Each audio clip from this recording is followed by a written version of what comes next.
May isinuwalat po ang isang netizen sa kanyang post patungkol kay Jam Magno. Ito po yung sinasabi. Tignan niyo po.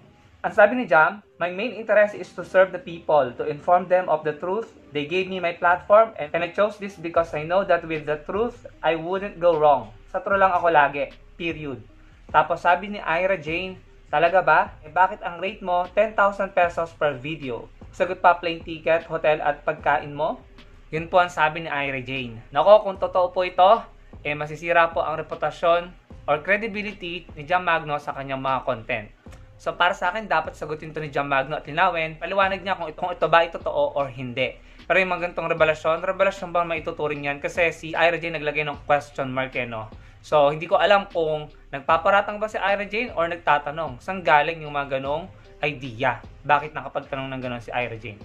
So whatever it is, dapat pong ipaliwanag to ni Jam Magno, no? Kasi naalala nyo yung mga TikToker na nag-reveal na tumatanggap sila ng 8K para sa content about Maggie Wilson. Sila din yung mga TikToker na gumawa ng content about inflation na pinopromote nila yung pagbaba daw di umano ng inflation.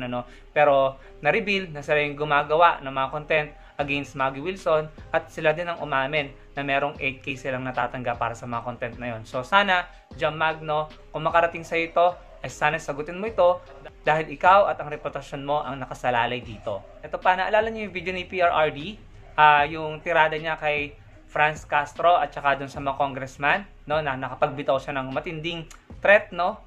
Kaya nga ako nagtataka, sobrang tindi ng threat na yun, bakit ang tahimik ni Lala Soto at saka ng MTRCB. Pero ayon dito sa ulat ng Inquirer, look, the full interview of ex-President Duterte with Apollo Kibuloy on SMNI's gikan sa masa where he threatened ACT teachers Representative Franz Castro is no longer available on YouTube as of tonight. Hindi na daw available. Grabe naman kasi yung nabitawan doon ni PRRD. Talaga pong para sa akin, yung MTRCB dapat chinek nila yon at dapat actionan nila yon, Yun po ay seryosong banta po, sa isang tao. Meron pa isang video na sinasabi ni dating Senador Antonio Trillanes na sinubmit daw nila sa ICC. Sabi dito sa post ni Senator Trillanes, "We have submitted to the ICC this video wherein Duterte publicly admitted that he used the confidential intelligence funds to conduct EGKs on his constituents in Davao City when he was still mayor. This is truly an open and shut case."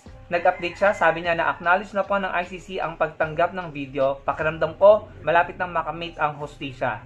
Bilang reaction dyan, yung nakikita ko yung habang si Senator De Lima ay naaabsuelto, at habang binabawi ng mga testigo ng prosecutor yung kanilang mga testimonya laban kay Senator De Lima, habang papalapit na makalaya si Senator De Lima in my opinion, habang yun ang nangyayari kay Atty. De Lima, eto naman po yung nangyayari kay dating Pangulong Duterte. Parang magkakaroon ng switch position ngayon in my opinion. So ano pong palagay nyo? Pareho po ba tayo ng iniisip? Sa mukhang alam niyo na ang mangyayari anytime soon, Ito, nagbigay po ng babala si Inday Sara patungkol sa maaari nating maranasang pagmahal ng bilihin. Sabi niya dito, Sara tells supporters to base the higher cost of goods in thank you message. Well, alam niyo po, alam na natin yan, Talagang tumataas na po ang bilihin. Pero bakit para sa supporters lang niya sinabi yon?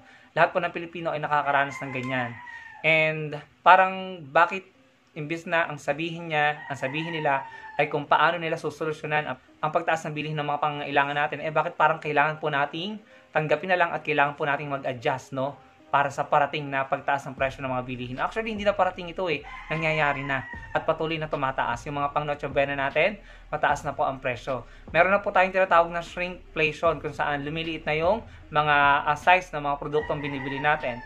Ayun na po yung realidad natin, Nakaka-turn off lang na imbis na sabihin kung anong solusyon nila, parang gustong sabihin na mag-adjust po tayo, So yun po ang aking opinion dyan. And lastly, may statement po si Senator Risa, sabi niya dito, "I've been encouraging and supporting former VP Leni to run for the Senate in 2025. Any public announcements should be made by her, but for sure, she remains politically active through Angat Buhay. Hindi ako nag-iisa na nangungumbinse at sumusuporta sa kanya na manatiling active electorally and politically." Yan po yung sabi ni Senator Risa, Well, marami pong nagsasabi na dapat tumakbo si Atty. Leni sa pagka-senador sa 2025. Pero para po sa akin, mas okay na sa akin na maging active na lang siya sa Angat Buhay. Total naman, marami siyang natutulungan. If ever naman na gusto niya tumakbo, sana sa local na lang, sa Naga na lang, para mas ma-execute niya or maipakita niya yung leadership niya as executive, no? Kung may plan sila or kung gusto natin mga supporters na patakbuhin siya sa 2028, mas okay na magkaroon siya ng experience sa executive, no? Bilang governor or mayor. Para sa akin po yun, ha? Pero kung gusto niyo po na senador siya, wala rin namang problema. Pero I think Atty. Lenny is doing well now, no? Hindi siya nakikisali sa mga usaping may kinalaman sa politics at saka mga issues sa bansa natin, ano? Mas okay yon. Hindi siya kagaya ng isa na wala na sa posisyon, ang dami pang kuda, no? Para sa akin, mas okay yon. Kahit yung mga troll, mga vloggers, mga influencer na propagandist ay pilit siyang hinihila, ano? Dinadrag sa maduming laro ng politika nila, no? Kaya tayo mga kakamping, tayo mga supporter ni Atty. Lenny, i-promote lang natin na i-promote ang Angat Buhay at mga proyekto nila, no? Para na sa ganun matabunan yung mga ginagawang negatibo ng mga troll, mga propagandist kay Atty. Lenny. Dahil syempre threaten niya mga yan dahil hanggang ngayon nga hindi sila confident na nanalo sila, no? Lagi nilang sinasabi, move on na, blah, blah, blah, blah, blah, blah. Lagi nilang sinasabi, 5 years pa kayong iiyak. Kung confident talaga sila, hindi nila sasabihin yan. Kagaya ng mga supporters na Atty. Lenny noong 2016, nung nanalo siya, never, wala akong narinig ng mga kakamping, no, mga supporters na Atty. Lenny na sinabihan ng supporter ni BBM na mag-move on, na naiiyak ka ng 5 years. Walang ganun kasi confident tayo na nanalo tayo. Pero yung mga yon, yung mga nasasabi ng move on and iiyak pa tayo, I think hindi sila confident sa kanilang pagkapanalo, hindi sila fulfilled, no? May doubt din sila sa puso nila, no? And I think threaten sila na kapag tumakbo sa 2028 sa Atty. Lenny ay manalo, maaring manalo, no? Lalo na kung bumalik tayo sa manual counting or hybrid election.